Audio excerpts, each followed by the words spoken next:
Halo semua, selamat datang kembali di channel saya, masih di playlist Object Oriented Programming dengan bahasa Kotlin. Kali ini kita memasuki episode kelima dan akan membahas mengenai constructor. Nah, jadi kita recall kembali, constructor ini adalah salah satu member dari kelas ya, atau member dari objek. Nah, kita akan bahas lebih mendalam lagi. Yang pertama, apa sih constructor itu? Ya, konstruktor itu kan berasal dari kata construct yang artinya membangun. Nah, dia itu artinya pembangun. Jadi, nah maksudnya pembangun seperti apa? Nah, kita lihat definisi yang pertama, method konstruktor adalah metode yang dieksekusi pada saat pembuatan sebuah instance atau objek dari sebuah kelas. Nah, dia itu sifatnya sih sebagai method, dan method tersebut akan dieksekusi ketika kita membuat sebuah objek. Nah, biasanya dipakai untuk menginisialisasi properti yang ada di dalam kelas. Ya, kenapa? Ibarat kita buat jalan tol gitu ya. Kita udah punya blueprintnya kelasnya. Nah, kita kan perlu mendefinisikan atau menginisialisasikan bahannya pakai apa, ya semen pakai apa, saya nggak tahu jalan tol dibuat pakai apa. Intinya kita perlu menginisialisasikan properti-properti yang dibutuhkan oleh sebuah jalan tol. Nah, kenapa dieksekusi pada saat pembuatan objek? Ya karena secara konsep konstruktor ini bertugas untuk menyiapkan segala sesuatu yang dibutuhkan oleh sebuah objek sebelum bisa digunakan. Ya gitulah, ibaratnya jalan tol tadi. Kalau kita buat jalan tol ya kita nggak mungkin nggak nyiapin tanahnya, kita nggak mungkin nggak nyiapin marka jalan, pembatas, pintu gerbang, dan lain-lain. Nah, jadi ibarat seperti itu. Kemudian sebuah kelas dapat memiliki primary constructor satu atau lebih dan satu atau lebih secondary constructor. Nah, kita akan pelajari di slide selanjutnya. Yang pertama itu ada primary constructor. Jadi ya seperti namanya primer, ya, jadi primary constructor ini merupakan konstruktor utama dari sebuah kelas. Nah, di Kotlin, primary constructor menjadi satu bagian dengan header kelasnya. Sintaksnya seperti ini, jadi hampir mirip seperti function ya, kita declare kelasnya, kemudian kita buat konstruktornya di sebelahnya ya. Nah, berbeda dengan di Java, mungkin kalau teman-teman pernah pakai Java, dia bentuknya adalah sebuah function yang nama function itu sama dengan nama kelasnya, dan dia ditaruh atau diletakkan di dalam body dari sebuah kelas. Ini agak berbeda untuk primary constructor di Kotlin. Nah, jika constructor tidak memiliki visibility modifier atau annotation, visibility modifier itu maksudnya ini ya, protected, annotation itu nanti kita akan lihat, maka keyword constructor boleh dihapus saja. Nah, jadi kalau kita nggak perlu pakai visibility modifier, kita bisa tulis saja seperti ini. Jadi nggak usah ditulis. Nah, jadi lebih mirip dengan function seperti yang saya bilang. Kita declare nama kelasnya, kemudian kita buka brackets atau tanda kurung, kemudian masukkan parameternya. Primary constructor di Kotlin tidak memiliki blok kode. Jika kita ingin menginisialisasikan sesuatu di sebuah kelas, bisa dengan blok init. Nah, jadi di kelas pada Kotlin itu ada blok initializer. Nah, balik lagi kalau teman-teman pernah pakai Java, nah dia itu kan sebuah function. Konstruktornya sebuah function yang memiliki nama sama dengan nama kelasnya. Nah, function tersebut memiliki body. Nah, mungkin kalau di Kotlin ini body dari primary constructornya itu adalah block init ini. Argumen pada primary constructor hanya dapat digunakan di dalam block init atau pada body class tersebut. Nah, misalnya di sini saya punya class person, saya punya parameter name arg. Nah, saya ingin menggunakan argumennya di dalam function. Nah, itu nggak bisa ya. Di sini dikotakkan dengan warna merah. Kenapa nggak bisa? Ya, karena dia belum diinisialisasikan ke properti yang dipunyai oleh class person ini. makanya dia nggak bisa diakses. Nah, tapi argumen nameArg ini dia hanya bisa digunakan di blok init ya. Nih, di dalam blok init dia bisa digunakan, tidak merah. Nah, bagaimana cara mengatasinya? Ya sebenarnya kita tinggal memasukkan argumennya ke properti yang kita punya, seperti yang kita lakukan di sini. Dan pada Java juga biasanya seperti ini. Dia memasukkan argumennya ke properti yang dipunyai oleh kelas tersebut. Namun kita bisa meringkas proses deklarasi dan inisialisasinya dengan menambah prefix, val, atau var pada parameter constructor. Nah, jadi kode sepanjang ini bisa diringkas menjadi seperti ini saja. Jadi kita tidak perlu membuat variabel lagi gitu ya. Jadi argumennya atau parameternya ini bisa sekaligus dijadikan sebagai propertinya dengan hanya menambahkan prefix, val, atau var. Nah, kalau teman-teman lihat di sini nameArg-nya bisa diakses di dalam function. Nah, ini adalah salah satu kelebihan Kotlin menurut saya, karena memang primary constructor ini biasanya hanya digunakan untuk menginisialisasikan suatu data ya, di awal. Jadi kemudian kita akan contohkan dulu primary constructor. Kita akan buat lagi kelas, misalnya kelas person ya tadi. Nah, kita tinggal buat aja, misal personnya punya nama ya tadi. Kemudian ini kan argumen ya, ini parameter. Dia bukan bagian dari kelasnya. Jadi kalau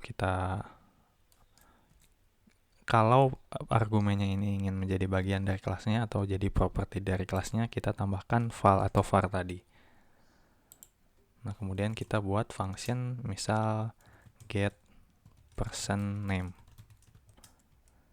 Dia akan mereturn string return name, misal seperti ini ya. Nah, ini kelas sederhana, kemudian kita akan coba jalankan. Kita buat instansiasinya, namanya Budi misal. Kemudian kita akan print namanya. Kita panggil person.getPersonName. Kita akan coba jalankan.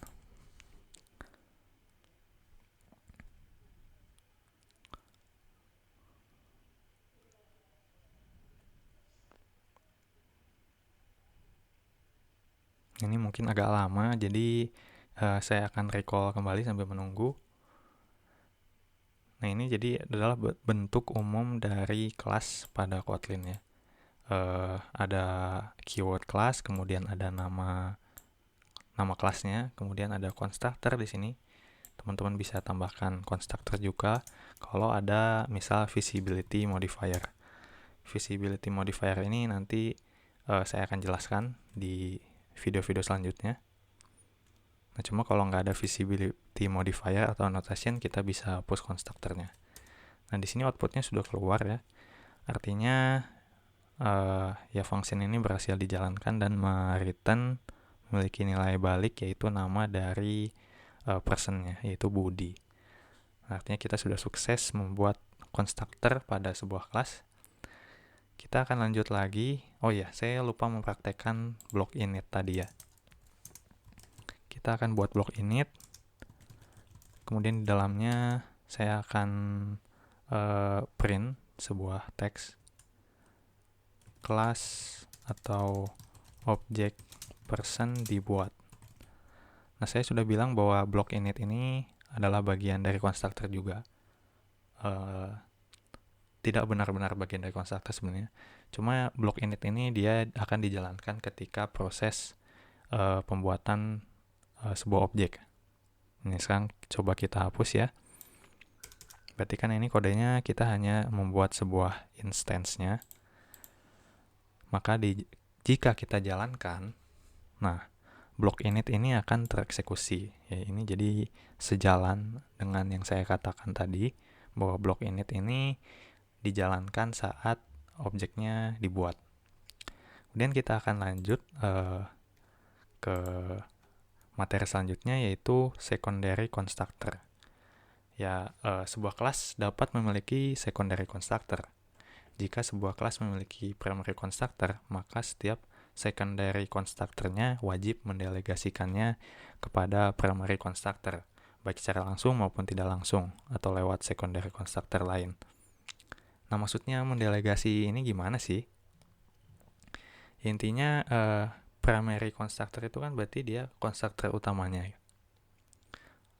Jadi, ketika kita membuat kelas melalui secondary constructor-nya, ya kita mau nggak mau harus menjalankan primary constructor-nya juga gitu. Agak sulit mungkin kalau dijelaskan ya. Kita akan coba praktekkan nanti. Kemudian ini delegasi ke constructor lain dari kelas yang sama dapat digunakan dengan this keyword. Nah, ini ada contohnya ya. Nah, jadi this ini adalah mungkin dijadikan sebagai constructor primary-nya ya. Jadi di sini anggaplah person. Kemudian kita masukkan argumennya, yaitu nameArg, ya, sesuai dengan parameter dari konstruktornya. Nah, saya juga ingin clarify lagi, ada argumen, ada parameter ya. Sebenarnya dia itu saling berkaitan. Kalau parameter itu ini ya, dia nameArg, ya, jadi dia itu variabelnya, sementara argumen itu isinya gitu. Jadi kalau kita membuat sebuah kelas, kita mengisi parameternya dengan argumen. Nah, mungkin seperti itu ya, simpelnya. Kemudian selanjutnya, jadi blok init pada primary constructor akan tereksekusi. Ya, seperti yang saya bilang tadi, bahwa kita perlu menjalankan primary constructor-nya juga. Kemudian proses delegasi terjadi pada statement pertama secondary constructor. Nah, ini kita akan coba uji ya, saat kita praktek di coding. Kemudian, bahkan jika sebuah kelas tidak memiliki primary constructor, proses delegasi akan tetap terjadi secara implisit. Dan blok init ini akan tetap dieksekusi. Artinya kan dia tetap mendelegasikan kepada primary constructor, meskipun primary constructornya nggak ada, tapi ini blok initnya ada. Nah, kita akan coba tes ya. Kita akan buat secondary constructor. Mungkin nggak pakai file kali ya. Kemudian yang parameter keduanya mungkin last name. Nah, ini proses delegasinya di sini. This, kemudian masukkan, nah kan dia butuh parameter name, kita masukkan argumennya name. Jadi name di sini itu merujuk ke name yang di sini. Dan name ini akan mengisi name yang ini. Oh, ini ternyata nggak bisa file. Nah, berarti file atau var ini hanya boleh di primary constructor. Jadi kita hapus ini. Kemudian, nah, secondary constructor ini memiliki blok juga ya. Jadi blok initnya itu ada di sini, langsung ya. Kita lihat kembali contohnya. Nah, misal saya buat variabel atau property full name. Kemudian kita akan isi full name-nya. Name, atau kita pakai string template ya. Name plus last name. Kemudian kita akan print full name-nya. Nama lengkap.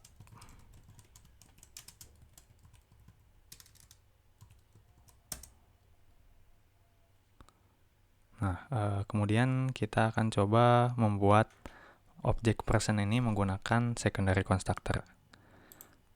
Nah, jadi kita tambahkan parameter atau argumennya Budi Laksana mungkin ya. Budi Laksana. Kemudian kita coba jalankan.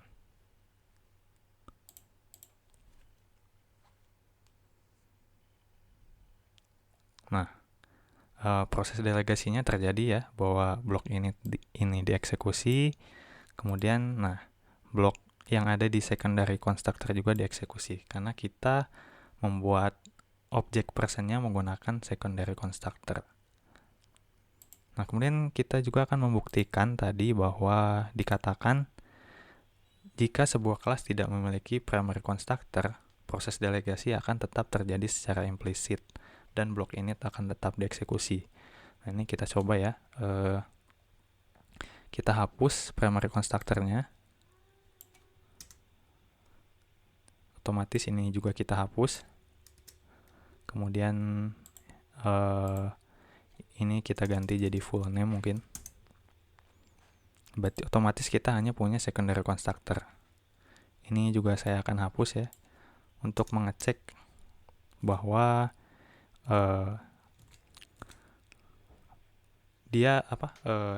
primary constructor-nya akan didelegasikan di line pertama secondary constructor. Nah, statement pertama maksudnya. Jadi ketika ini dieksekusi ya otomatis initnya akan dijalankan. Kita akan coba.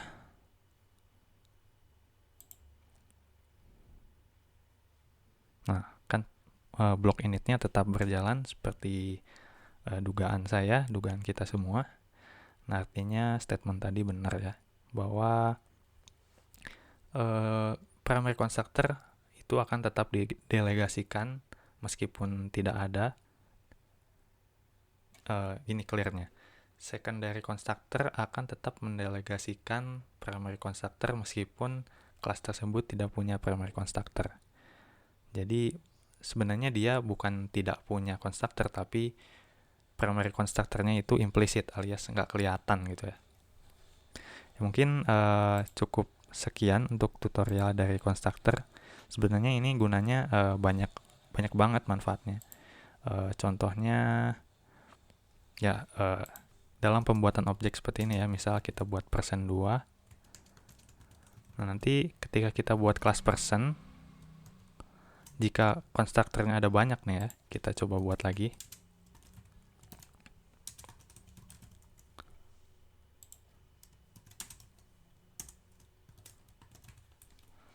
Nah, jika konstruktornya ada banyak, jika teman-teman lihat,